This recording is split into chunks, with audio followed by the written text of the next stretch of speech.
लखनऊ में जनवादी पार्टी की जन क्रांति यात्रा के समापन की बात करेंगे। गाय को लेकर के इलाहाबाद हाईकोर्ट के फरमान की और बुलेटिन में बात करेंगे यूपी में बुखार के प्रकोप की और बात मैनपुरी में बुखार से हुई 20 मौतों की भी करेंगे। हम आपको दिखाएंगे गोंडा में बाढ़ से तबाही का मंजर और बुलेटिन के आखिर में बात सुल्तानपुर में गोमती नदी पर बने हुए पुल और सड़क में धांधली की भी करेंगे।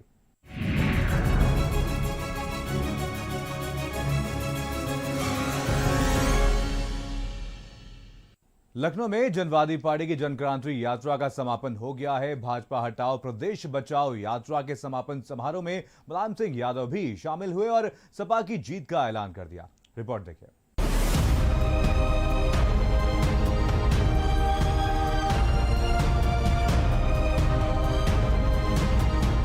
समाजवादी पार्टी का मिशन 2022 400 प्लस सीटें जीतने की है ख्वाहिश। रूठों को मनाया, पार्टी ने अपनाया। बीजेपी को सपा ने आईना दिखाया। समाजवादी पार्टी लगातार अपनी पार्टी को मजबूत करने में जुटी हुई है और यात्राओं रैलियों के जरिए प्रदेश में अपनी पैठ और मजबूत करने में लगी है। लखनऊ में जनवादी पार्टी की जन क्रांति यात्रा का समापन हो गया। भाजपा हटाओ प्रदेश बचाओ यात्रा के समापन समारोह में मुलायम सिंह यादव भी शामिल हुए और सपा की जीत का ऐलान कर दिया।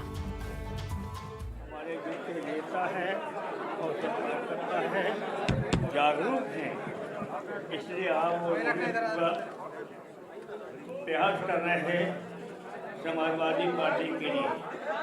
उसी का परिणाम है इतनी बड़ी तादाद में पहली बार इतने लोग हैं, इसलिए मैं आपका स्वागत करता हूँ, आपको बधाई देता हूँ।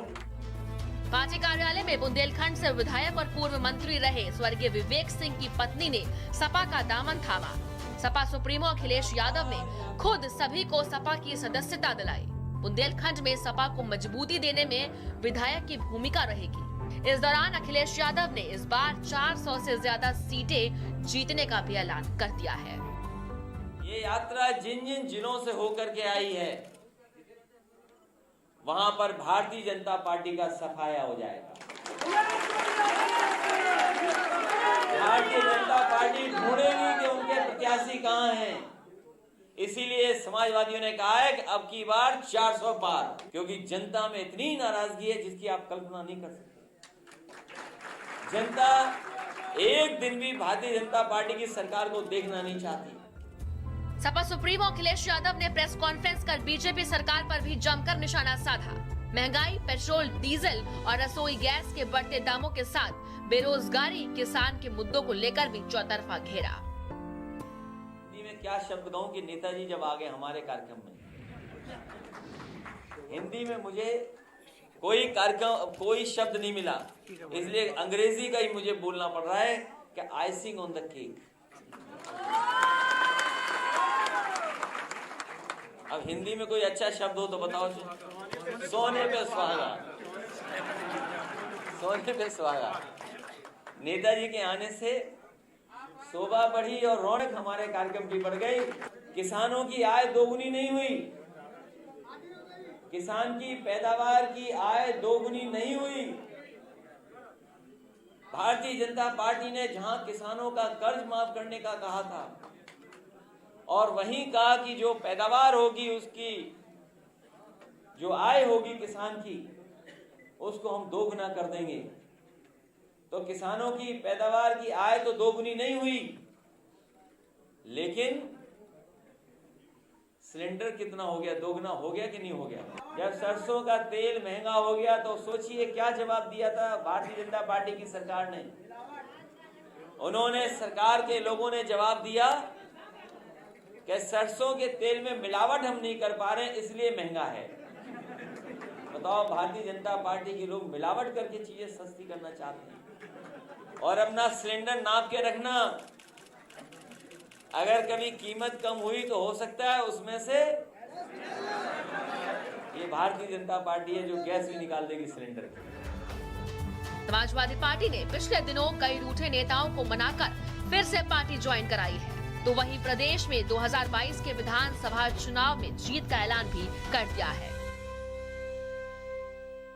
का चुनाव समाजवादी पार्टी महंगाई के मुद्दे, बेरोजगारी का मुद्दा और जिस तरीके से कानून व्यवस्था ध्वस्त हुई है और कोविड काल में जिस तरीके से सरकार बेपरवाह रही, उन तमाम मुद्दों को लेकर के ही जाने वाली है। और यही वजह है कि उनकी यात्राओं का जो दौर है वो चल रहा है और उन्होंने बताया कि ये यात्राएं किन किन लोगों की अगुवाई में चल रही हैं और यात्राओं का जिक्र करके ये एहसास दिलाया है कि पिछड़ों और पिछड़ों के साथ समाजवादी पार्टी आज भी खड़ी है और 22 पर इन्हीं के साथ जाने वाली है। कैमरा पर्सन नूर आलम के साथ संजय चौहान, भारत समाचार, लखनऊ। यूपी में मौत के बुखार का कहर अपने चरम पर है और बुखार बच्चों, बूढ़ों और महिलाओं को अपनी चपेट में तेजी से लेता जा रहा है। आलम यह है कि उल्टी, दस्त, बुखार, निमोनिया के इतने मरीज आ रहे हैं कि अस्पतालों के बाहर इलाज के लिए लंबी लाइनें देखने को मिल रही हैं और प्रशासन के तमाम दावे खोखले साबित होते हुए नजर आ रहे हैं। ये कह दिन भर्ती नहीं होते, जो बच्चों का हॉस्पिटल है।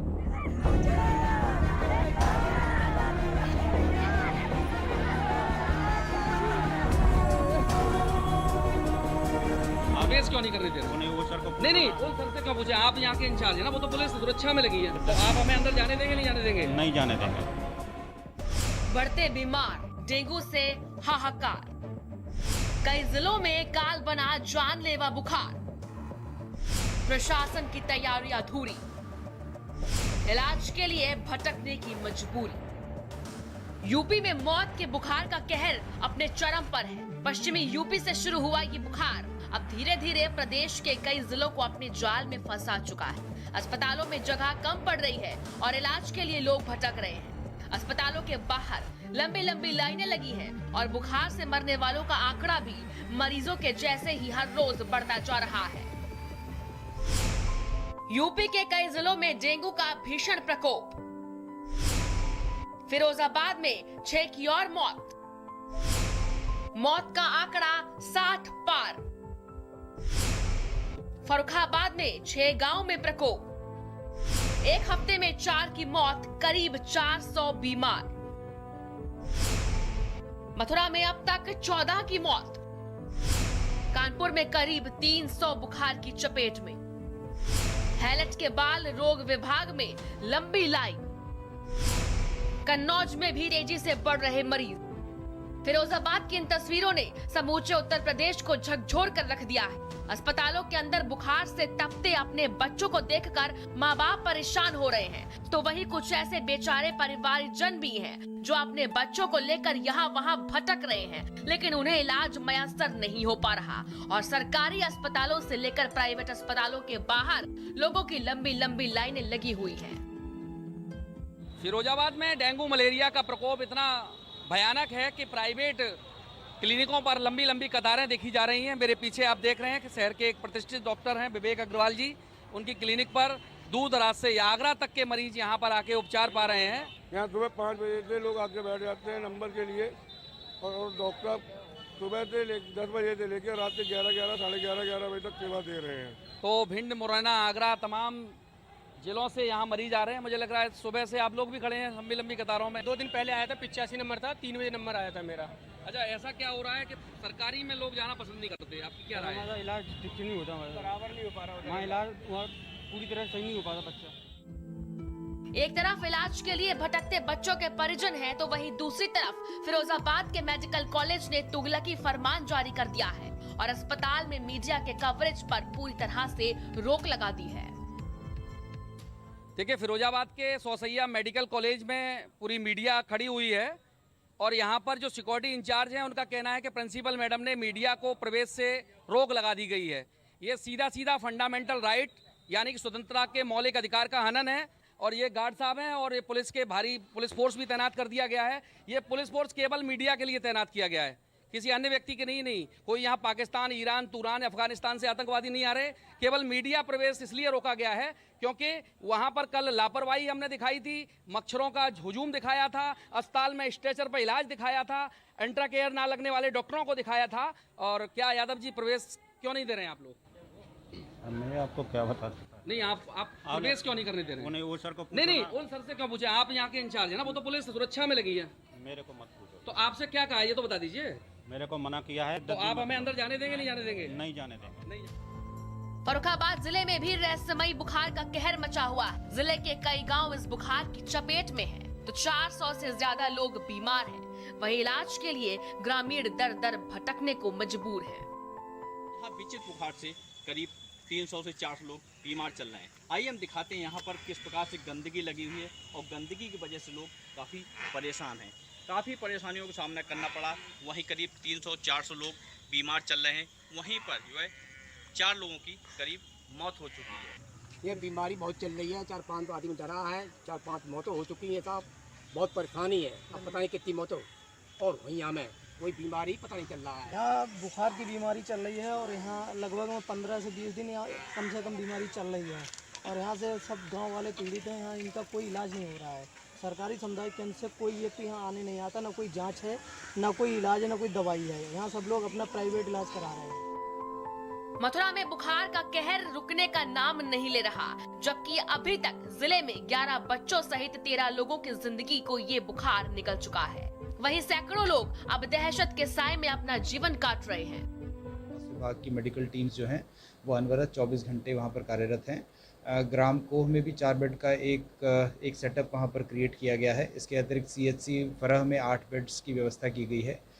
इसके अतिरिक्त हमारे जो ज़िला अस्पताल है मथुरा, वहाँ पर 20 बेड की व्यवस्था अलग से, और ज़िला संयुक्त चिकित्सालय 100 शैय्या वृंदावन, वहाँ पर 30 बेड्स की व्यवस्था अलग से की गई है। 2 ब्लॉक हैं जिनमें एक फरह ब्लॉक है, मथुरा ब्लॉक है, मेनली अफेक्टेड है। इनके गांव अफेक्टेड है, टोटल 8 गांव हमारे अफेक्टेड है और इनमें लगातार हमारी टीमें काम कर रही हैं। जिस प्रकार से सूचना मिल रही है, मेडिकल टीम है, हमारी हेल्थ टीम गठित है, दिन में भी OPD कर रही हैं और रात में राउंड द क्लॉक भी गाँव में अपनी सेवाएँ दे रही हैं।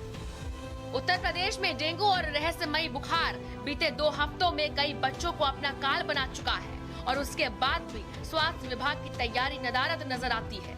शहर बदलते हैं, जिले बदलते हैं, लेकिन अस्पतालों के अंदर और बाहर इलाज करा रहे और इलाज के लिए भटक रहे लोगों को बेहतर सुविधाएं मैसर नहीं हो पा रही। और ये हालात कब सामान्य होंगे, कोई भी अधिकारी मंत्री जवाब नहीं दे पा रहा और जनता अपने बच्चों को अपनी आंखों के सामने इस बुखार से तड़पते हुए देखने को मजबूर है। स्पेशल रिपोर्ट, भारत समाचार। मैनपुरी में रहस्यमयी बुखार से गांव में दहशत का माहौल बना हुआ है। 1 महीने में बुखार से 20 लोगों की मौत हो गई है और 200 लोग बीमार हैं। क्या है पूरा मामला, देखिए इस रिपोर्ट में। डेंगू और वायरल की दहशत। बुखार से 20 लोगों की मौत, 200 लोग वायरल की चपेट में। मैनपुरी में डेंगू और वायरल की दहशत। महामारी के चलते 8 दिन में अब तक लगभग 200 लोग वायरल फीवर की चपेट में आ चुके हैं। 1 महीने में जिले में बुखार से 20 लोगों की मौत हो चुकी है। गांव में ज्यादातर लोग बीमार हैं। लोग प्राइवेट अस्पताल में इलाज करा रहे हैं, तो वहीं ग्रामीण प्रशासन पर अनदेखी का आरोप भी लगा रहे हैं। जी, आपकी बेटी को कितने दिन से बुखार आ रहा है? अच्छा, जांच कराई इसको? अभी नहीं है, दिखा दिया है, इतना नहीं हो पा रहा। कितने दिन से यहाँ पढ़ती हैं? बेटियाँ तो रात से आई है, घर पे थी 2-3 दिन से। हम यहाँ 2-3 दिन से आए हुए। आरती, क्या हुआ आपको? कितने दिन से आ रहा है? 22 तारीख को बुखार आया था। जांच हुई है आपकी? क्या निकला बुखार में? प्लेटें गिर गई थी। कौन सा बुखार था? वायरल बुखार से गांव में दहशत का माहौल। इस मामले में स्वास्थ्य विभाग के अधिकारियों का कहना है कि बुखार से बचाव के लिए हर संभव प्रयास किए जा रहे हैं। घर घर में छिड़काव कराया जा रहा है। गांव के लोगों को सफाई के लिए जागरूक किया जा रहा है, जिससे कि बीमारी पर रोक लगाई जा सके। जो लोग बीमार हो रहे हैं या बीमार हैं, अगर उनकी कंडीशन थोड़ी सी भी ख़राब है तो तुरंत हम हॉस्पिटलाइज से जोड़ देंगे, एम्बुलेंस बुलाएंगे। अपनी एम्बुलेंस सर्विसेज हैं वहाँ शिफ्ट करके इनको ले जाके डिस्ट्रिक्ट हॉस्पिटल या ज़रूरत पड़ेगी तो मेडिकल कॉलेज में ले जाके एडमिट कराएंगे। अभी जो प्राइमरी तौर पे देखा गया है, कंफर्म तो नहीं हुआ है, लेकिन प्लेटलेट की संख्या कम आ रही है। जैसे कि फिरोज़ाबाद में या आगरा में या मथुरा में जो जितने केसेस आए हैं उसमें प्लेटलेट्स की संख्या कम हुई। डेंगू कंफर्म नहीं हुआ है। तो ये मथुरा के में डेंगू कंफर्म हुए हैं 14-15 केस और 5 केस फिरोज़ाबाद में भी हैं। तो हम लोग ये मानते हुए कि डेंगू है और डेंगू का चूँकि अलग से कोई ट्रीटमेंट नहीं करते हैं, जो भी ट्रीटमेंट है वो सिम्टोमेटिक है और प्रिकॉशन लेना है। रहस्यमय बुखार से लगातार मौतें हो रही हैं और जिम्मेदार हाथ पर हाथ धरे बैठे हैं। अगर समय रहते उचित कदम ना उठाए गए तो स्थिति और गंभीर हो सकती है। मैनपुरी से प्रवीण सक्सेना की रिपोर्ट, भारत समाचार। सुल्तानपुर में गोमती नदी में बने पुल और सड़क निर्माण में धांधली हुई है और काम में सरकारी धन की बंदर बांट हुई। क्या है पूरा मामला, देखिए इस रिपोर्ट में।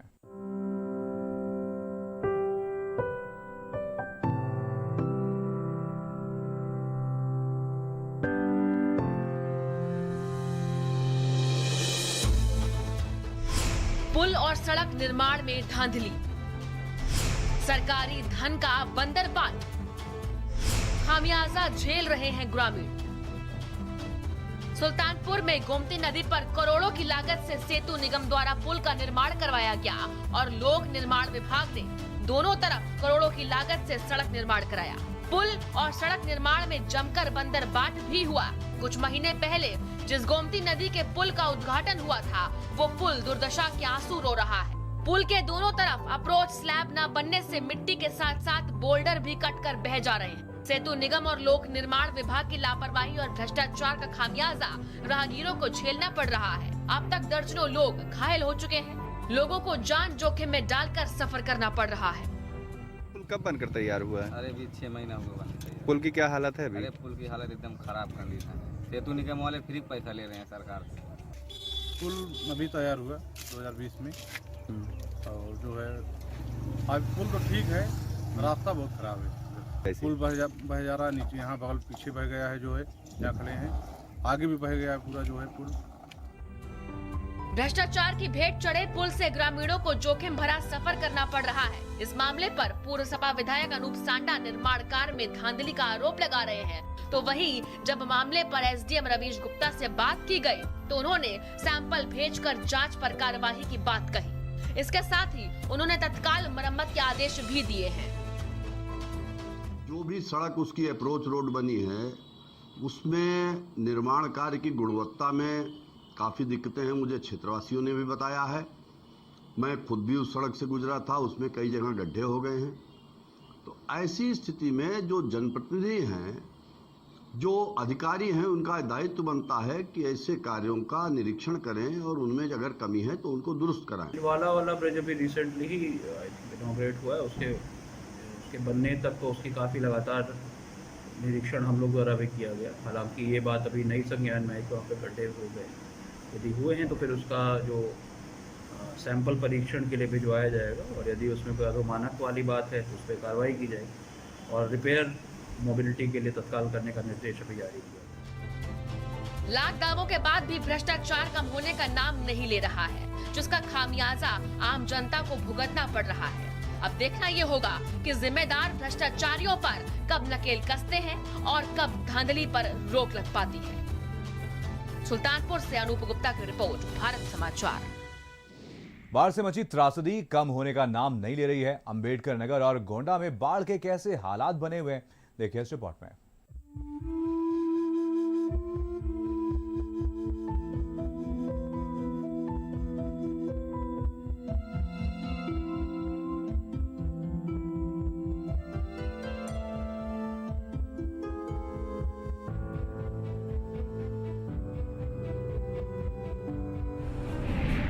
उफनाती नदियां, बढ़ती परेशानी, बाढ़ के पानी में बीत रही जिंदगानी, घटती बारिश, बढ़ती मुश्किलें, कटान से नदियों में समा रही जमीनें। अंबेडकर नगर में घाघरा नदी अपने पूरे उफान पर बह रही है। नदी के रौद्र रूप ने तटवर्ती इलाकों में तबाही मचा रखी है। टांडा तहसील क्षेत्र के अफसानपुर, मांझा, सुंदर का पूरा, चौहान का पूरा समेत करीब आधा दर्जन गांव तक नदी का पानी पहुंच गया है। मांझा क्षेत्र में बसे कई घर कटान की वजह से नदी में समा गए हैं, तो कई गांव का संपर्क टूट गया है। अपने खेतों तक या फिर बाजारों तक पहुंचने के लिए लोगों को अब नाव का सहारा लेना पड़ रहा है। इतना ही नहीं, जानवरों के चारे के लिए भी लोग नाव से लंबा सफर तय करने के लिए मजबूर हैं। हालत भैया बहुत खराब है। लड़के कुछ बीमार हमें, न कुछ खाना के लिए न पीने के लिए, गोरू चौवा सब परेशान है। हाँ, न एक टिकिया दवाई मिले वाली है, न एक कवर खाना यहाँ मिले वाला है। बहुत बार अधिकारियों को बताया गया, नेकपालों को, कोई सुनता ही नहीं। तो कितने परिवार पीड़ित हैं? 200-250 लोग होंगे माझा में। हम दूसरे की जमीन में रह रहे हैं। अब भगा दे तो हम क्या करेंगे दूसरी जमीन पे? कितना कोई अधिकारी कर्मचारी आए थे? नहीं, अभी कोई नहीं आया था। कोई नहीं आया? नहीं, खाली केवल प्रधान आए थे। क्या व्यवस्था की है प्रधान? प्रधान ये देते हैं खाने पीने को थोड़ा बहुत, उसके बाद अधिकारी से कहते हैं, अधिकारी आते नहीं हैं। नेकपाल से कहे, नेकपाल सुनते ही। गोंडा में बाढ़ की मार लोगों पर बदस्तूर जारी है। पानी कम हो रहा है, लेकिन परेशानियां कम नहीं हो रही। कई इलाके बाढ़ की मार झेल रहे हैं। ग्रामीण मदद की आस लगाए बैठे हैं, लेकिन जिम्मेदारों तक उनके हालात नहीं पहुंच पा रहे। ये गोकुला गांव को जाने वाली सड़क है। आप देखिए, ये जो सड़क है, ये पूरी तकरीबन 1 से 1.5 किलोमीटर की जो सड़क है पूरी, ये पूरी तरीके से पानी में डूबी हुई है। यहाँ से लोग इसी सड़क से आते जाते हैं, क्योंकि यहाँ पे ना तो कोई नाव लगी है, ना ही यहाँ पे कोई और व्यवस्थाएं की गई हैं। इसी रास्ते से होकर के लोगों का आना जाना होता है। ये बताइए भाई साहब, आप लोग क्या रोज इसी तरह आते जाते हैं? पानी नदी जो है वो फिलहाल आप कुछ टूटी है, इस वजह से पानी का लेवल कुछ डाउन हुआ है, लेकिन आने जाने का केवल यही एक रास्ता है? यही एक रास्ता है। अच्छा, यही रास्ता है और नहीं। कल तक जब लेवल नदी का ज़्यादा था, उस समय पानी यहाँ पे और ज़्यादा था, लेकिन अब धीरे धीरे जो नदी टूट रही है, उसकी वजह से जो पानी का लेवल है वो कहीं ना कहीं गिर रहा है। लेकिन इस दुश्वारियों का सामना इनको तब तक करना पड़ेगा जब तक कि नदी का पानी नदी के पेट में वापस नहीं लौट जाता है। राजेश तिवारी, भारत समाचार, गोंडा। गोहत्या के आरोपों को जमानत देने से इनकार करते हुए इलाहाबाद हाईकोर्ट ने गायों की रक्षा के लिए और उनको अधिकार देने के लिए कड़ी टिप्पणी की है। देखिए क्या है पूरा मामला इस रिपोर्ट में।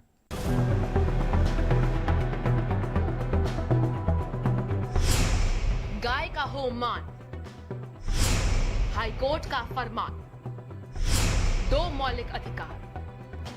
देश के 29 राज्यों में से 24 राज्यों में गायों की रक्षा के लिए कठोर कानून बनाए गए हैं। गौवध को बैन किया गया और तमाम गौ रक्षा दल बने हुए हैं, लेकिन फिर भी गायों की हालत है जो सुधरने का नाम नहीं ले रही। वहीं इसी बीच इलाहाबाद हाई कोर्ट में गौहत्या के एक जावेद नाम के आरोपी की जमानत अर्जी पहुंचती है और उस अर्जी पर इलाहाबाद हाई कोर्ट के जस्टिस शेखर कुमार यादव आरोपी जावेद की जमानत अर्जी खारिज करते हुए गायों के हालात पर जो टिप्पणी करते हैं उस पर अगर गौर किया जाए और सरकार ध्यान दे तो हो सकता है कि देश में गायों की हालत में कुछ सुधार हो जाए। संसद में बिल पास करके गाय को राष्ट्रीय पशु के रूप में घोषित करना चाहिए और हमारा सबका ध्यान इस ओर आकर्षित होना चाहिए कि गाय की गोहत्या बंद होनी चाहिए पूरी तरह से। और संसद में जो भी कानून पास किए जाएं इस संबंध में, उसको सरकार की यह प्राथमिकता हो कि इसको पूरी तरह से लागू कराया जाए अपने कानून को। इलाहाबाद हाई कोर्ट की टिप्पणी, गाय को मौलिक अधिकार देने, राष्ट्रीय पशु घोषित करने वाला बिल सरकार संसद में लाए। गाय का कल्याण होगा तभी देश का कल्याण होगा। गौरक्षा का काम केवल धर्म का नहीं है, सभी का है। देश की संस्कृति बचाने की जिम्मेदारी हर धर्म के नागरिक की है। गाय को राष्ट्रीय पशु घोषित करने की मांग पहले भी होती रही है, लेकिन गाय को मौलिक अधिकार देने के बाद पहली बार सामने आई है। और अगर मौजूदा केंद्र सरकार ये विधेयक संसद में ले आती है तो क्या गाय को भी देश के नागरिक की तरह ही समानता मिल पाएगी?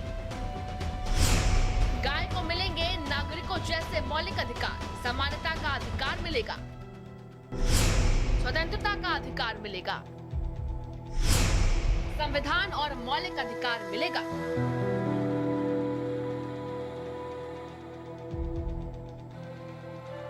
एक तरफ जहां इलाहाबाद हाई कोर्ट ने गायों की दशा को देखते हुए सख्त टिप्पणी की और मौलिक अधिकार देने का सुझाव सरकार को दिया है, तो वहीं इस पर सियासत भी होने लगी है। उत्तर प्रदेश सरकार ने अवैध स्लॉटर हाउस सरकार आते ही योगी आदित्यनाथ जी ने बंद कराने का काम किया है। आज गायों के पालन के संवर्धन के लिए हमने अलग अलग नियम भी बनाए हैं, गौशालाएं बनाई हैं। जो तमाम अवैध जमीनें थी, जो भूमाफियाओं के कब्जे में थी, जो गोचर की जमीनें थी, गौशालाओं की जमीनें थी, उनको मुक्त करा करके बड़े पैमाने पर गौशालाएं बनाई है। हाईकोर्ट का निर्णय बहुत सराहनीय है और सरकार इस निर्णय के अधीन पहले से ही कई सारे प्रयास कर रही है। भारतीय जनता पार्टी की सरकार को चाहिए कि इस पर संविधान सम्मत फैसला ले, असमानताओं को दूर करे कि उत्तर प्रदेश में गौवंश पर प्रतिबंध है, लेकिन गोवा में कोई प्रतिबंध नहीं, असम में कोई प्रतिबंध नहीं, पूर्वोत्तर राज्यों में कोई प्रतिबंध नहीं। इसका एक राष्ट्रीय स्वरूप किया जाना चाहिए। उन्होंने नाम के गौशाला बनाए हुए हैं, लेकिन वहां पे खाने तक का खाना प्रोवाइड नहीं कर पाते, बेचारी भूख से उनकी मौतें होती हैं और कई बार तो गाय माता रोड पे ट्रक से टकरा के उनकी मौत हो जाती है। और ये भारतीय जनता पार्टी की सरकार गाय माता पे राजनीति तो करती है, लेकिन गाय माता को भोजन नहीं दे सकती, उनके रहने की व्यवस्था नहीं कर सकती। इससे ज्यादा शर्म की बात तो किसी भी सरकार के लिए हो ही नहीं सकती। हाईकोर्ट के इस फैसले का खैर मकदम करता हूँ, स्वागत करता हूँ कि हाईकोर्ट ने इस तरीके का फैसला लिया है। गायों को